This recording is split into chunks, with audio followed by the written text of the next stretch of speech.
Pour le premier projet sur lequel on a travaillé, je suis intervenu après le tournage. Je crois que vous étiez en post-production, enfin en montage. Même, non, voire le montage était presque fini. Et Caroline donc m'a proposé de faire une maquette.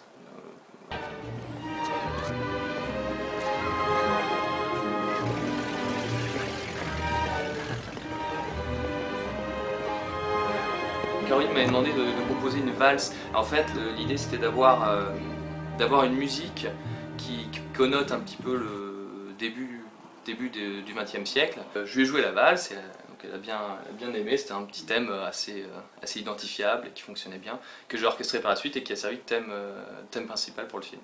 Moi je voulais que ça dégage beaucoup d'émotion et de nostalgie d'entendre cette musique qui est toujours la musique du bonheur perdu, du bonheur enfui. Et voilà, il fallait que Mathieu trouve à la fois quelque chose de dansant et de nostalgique. Quand je tournais le film, j'avais déjà la musique de la valse dans l'esprit, puisqu'elle avait déjà été composée.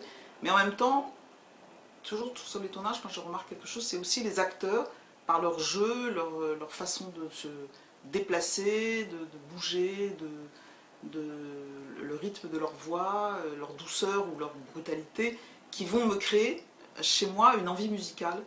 Je pars très souvent des comédiens en fait, et c'est pour ça que c'est très difficile de parler de musique avant que le film soit monté, parce que c'est le résultat de tout ça qui fait que l'univers musical se complète. Et jamais le contraire, mais je sais qu'il y a beaucoup d'autres metteurs en scène, c'est l'inverse, hein, qui ont besoin de la musique pour faire jouer les acteurs. Moi c'est tout à fait le contraire, j'ai besoin de faire jouer les acteurs en silence, et petit à petit, un esprit musical va naître de ça. Et après, il faut beaucoup parler, voilà.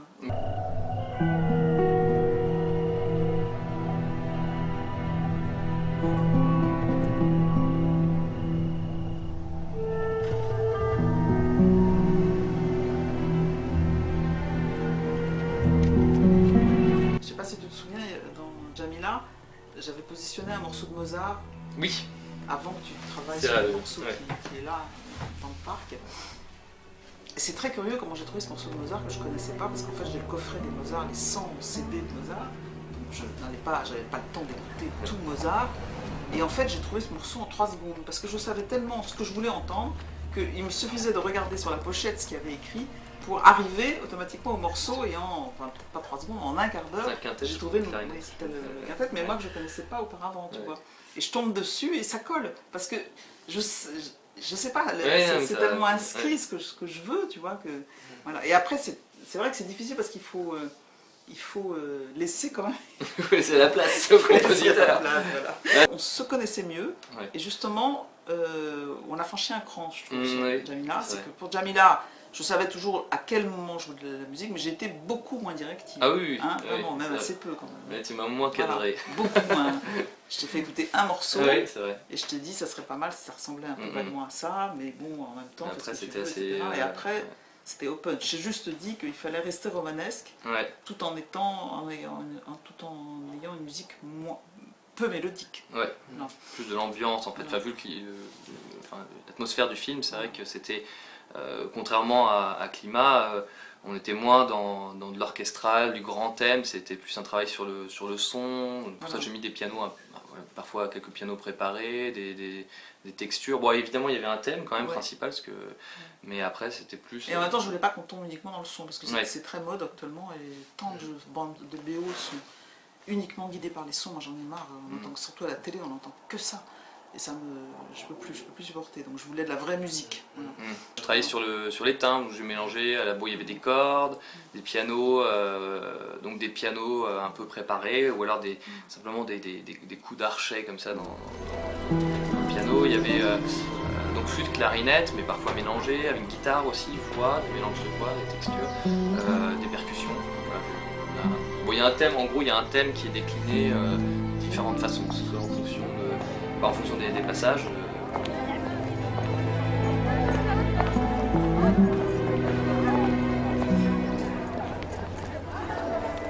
Maître, vous n'avez pas le droit d'être dans la cour.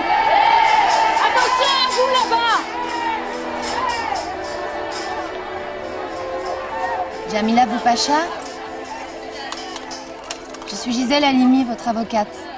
au tout début, ce que je voulais faire, c'était, mais finalement j'ai pas pris cette piste-là, je voulais faire 2 thèmes avec les 2 personnages. C'est pour ça qu'au début j'avais parlé de voix, parce que je me suis dit c'est l'histoire de femmes en fait, donc d'avoir 2 voix qui se retrouvent, donc à la fois 2 thèmes, aurait pu être intéressant. Là, après, non, je suis parti plutôt sur l'idée d'un thème. Alors, à dire si c'est le thème de Djamila ou pas, bon, le thème, disons la ligne mélodique, elle n'est pas spécialement conçue pour Djamila ou pour Gisèle, mais après c'est peut-être en fonction du passage, on va avoir une couleur qui va être peut-être plus pour celle de Djamila, et l'autre peut-être un peu plus, voilà, je sais pas ce que t'en penses. Hein, moi je pense toujours émotion d'abord plutôt que raisonnement intellectuel, donc l'intuition est aussi forte que le langage dans ces cas-là, et il faut, enfin je pense, se garder d'avoir des schémas musicaux trop, comment on pourrait dire, justement, une musique, un personnage, tu vois, quelque chose qui serait trop illustratif. Oui, oui, tout à fait. Parce que la musique en soi est un personnage. Ouais. Voilà. Et elle doit, à mon avis, jouer son rôle de personnage supplémentaire, sinon c'est pas très intéressant en fait. Donc il faut lui laisser sa vie de personnage. Et on peut pas la coller à quelque chose de trop illustratif ou de trop précis. Et puis en plus, il faut... L'autre complexité, c'est qu'il faut être toujours... enfin, moi je le souhaite, j'espère qu'on y réussit de temps en temps. Il faut rester créatif, c'est-à-dire en fait il faut à la fois, bien sûr, s'inspirer de l'univers musicaux qu'on pourrait connaître, ça simplifie le débat, mais il faut se garder de suivre les modes et toujours penser que peut-être on est en train d'en créer une, ça sera encore mieux. Je veux dire par là que moi j'ai été une des premières à utiliser à la télévision, puisque j'ai travaillé avec Éric Neveu au tout début de la gloire d'Éric Neveu à la télévision. Et j'ai vraiment fait la première musique de téléfilm avec Éric Neveu. On a fait un film policier. Donc ce que j'avais demandé à Éric, c'était justement de créer une bande son très, comment tu dis, texture. Voilà. Et il l'a vraiment faite. C'était vraiment, il l'a tellement bien faite qu'ensuite tout le monde a voulu la même. Et Éric n'arrête pas de travailler. Je souhaite le même malheur à Mathieu. Mais voilà, mais justement, j'ai eu envie de recréer quelque chose de nouveau. Moi j'adore Éric, hein, c'est pas du tout le problème. Mais c'est aussi pour ça que j'ai eu envie de rencontrer Mathieu. Je me suis dit, il faut repartir à zéro, il faut de nouveau créer quelque chose de nouveau. Personnellement, je suis très contente du travail qu'on a fait sur Djamila, parce que justement, on est reparti à zéro. On ne s'est pas inspiré d'une texture, ni d'une ligne romanesque, ni... on est vraiment parti de nous, et de zéro. Oui. Et on est arrivé, ce à quoi on est arrivé, mais c'est notre création. Voilà. C'est un film quand même, oui, qui parle d'Algérie, du rapport entre l'Algérie et la France. Ce serait un peu, voilà, j'allais pas écrire une musique totalement connotée France et uniquement orchestrale. Là, il fallait quand même rester dans le propos. Et bon, elle n'est pas tant, la connotation, elle n'est pas vraiment mélodique. Enfin, elle est plus dans le choix des instruments, certaines percussions. Voilà, j'ai mis du wood à certains passages. Enfin, bon, et la façon de jouer aussi, la flûte. De temps en temps un petit peu fausse, voilà, qui crée, voilà, qui rappelle mais c'est ça que j'aime bien aussi, c'est qu'elle n'est pas ethnique la musique, et c'est facile de faire avec ce genre de film, de faire des musiques ethniques, ça serait la tendance aussi, une autre tendance dans laquelle on pourrait tomber, qui serait peu créative, c'est de tomber dans une musique-là. Et donc je trouve que justement on a évité ces 2 écueils, on a évité la matière, et on a évité l'ethnique, et on est arrivé à créer quelque chose de personnel, je trouve, vraiment, qui... Après, les gens peuvent ne pas aimer, mais en tout cas, c'est personnel. Voilà. Mademoiselle, je vais devoir vous interroger sur ce que vous avez subi par la suite.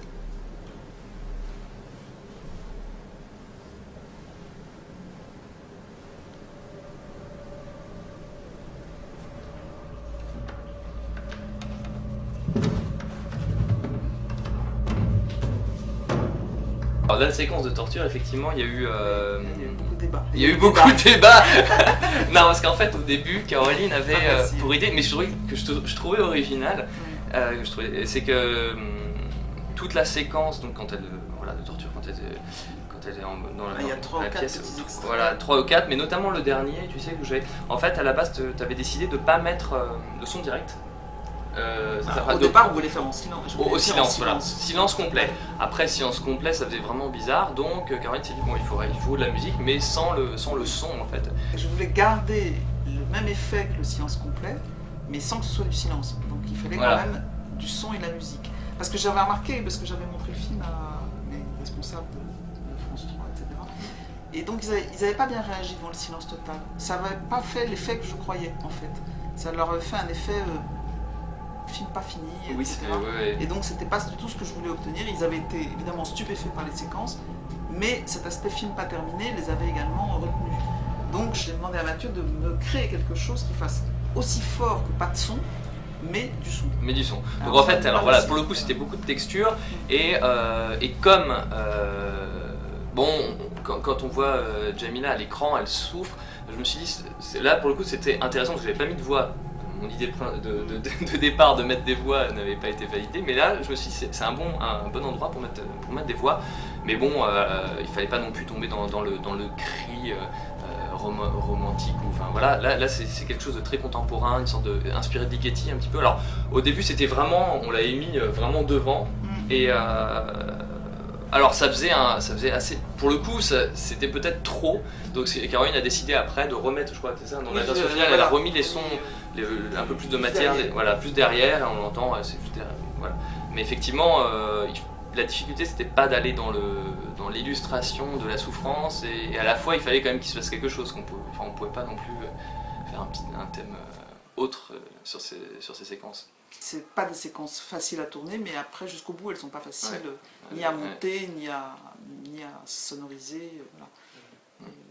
Je travaille depuis longtemps avec une très bonne chef monteuse qui est Auric Delannoy, que je me permets de citer parce que Auric est vraiment une monteuse qui a beaucoup de sensibilité, beaucoup d'oreilles musicales et qui est parfaite par rapport à ça. Et très souvent, elle a un avis tranché, donc ça m'aide aussi, parce qu'on fait une proposition, on arrive, etc. Elle dit « Pourquoi vous allez mettre ça ?» Pas question, voilà. Elle a un avis très très fort, et donc ça aide à se décider aussi. J'ai dirigé des œuvres, enfin j'ai mis en scène des œuvres musicales, ça m'a beaucoup apporté aussi. J'ai mis en scène un opéra de Mozart et une œuvre de Messager. Et d'avoir à travailler sur des œuvres musicales m'a aussi apporté énormément de précision par rapport à des désirs musicaux. Et c'est vrai qu'à la note près, je pense que je suis... Ah oui. Non, mais justement, pour rebondir sur ce que Caroline dit, c'est vrai que c'est un plaisir de travailler avec elle puisque tu connais la musique et donc elle sait ce qu'elle veut et ce qu'elle veut pas. Il y a certains réalisateurs qui sont un petit peu indécis parce qu'ils n'ont pas le vocabulaire ou simplement voilà, la sensation de ce qu'ils veulent. C'est vrai que Caroline est très précise dans ses attentes et enfin, quand je te propose quelque chose, bon, bah, c'est oui ou non, ou alors il y a peut-être trop de notes là à tel moment, donc on est vraiment guidé. Enfin, c'est un confort de travailler avec. Mais parfois c'est d'autant plus difficile, si je peux dire, parce que je pars avec des idées préconçues qui sont tellement précises. C'est vrai aussi, il faut. Oui, voilà, parfois il faut. Bah, remarque, c'est sur Jamila, le coup des voix, c'est vrai que j'ai insisté un petit peu sur certaines petites parties à la base qui n'étaient pas du tout. Pas conçues comme ça. Qui n'est pas conçu, bon, bah, mais je me laisse convaincre aussi. Hein, mais c'est vrai que je reconnais que je pourrais être parfois un peu plus ouverte à des idées différentes de celles que j'ai envie d'obtenir et que c'est pas toujours le cas. Mais c'est drôle parce que vous savez, en même temps, c'est tellement bizarre la musique. Moi, j'ai pris cette habitude de tous les nombreux compositeurs avec qui j'ai eu la chance de travailler au cours de ma carrière. Et ils m'ont appris ça, ils m'ont appris le dialogue, la nécessité de se confronter pendant beaucoup d'heures, d'être patient. Il n'y a rien de plus difficile que de trouver des mots pour exprimer ce qu'on veut en musique. Donc on se bute très rapidement sur les mots, donc il ne faut pas trop essayer de torturer le langage, il faut plutôt confronter les émotions et être patient, écouter Mathieu joue du piano, écouter voilà, de la musique ensemble, positionner des morceaux sur le film, se dire cette musique de Poulenc par exemple, on l'aime, elle peut donner quelque chose, est-ce qu'on peut s'en inspirer ou pas. Reynaldo Hahn aussi que j'aime beaucoup, nous a également inspiré, voilà. On s'inspire comme ça de climats qu'on aime bien et puis vient le moment où le musicien repart seul dans sa solitude de son studio et va mélanger toutes ces émotions pour en créer quelque chose qui va sortir de là.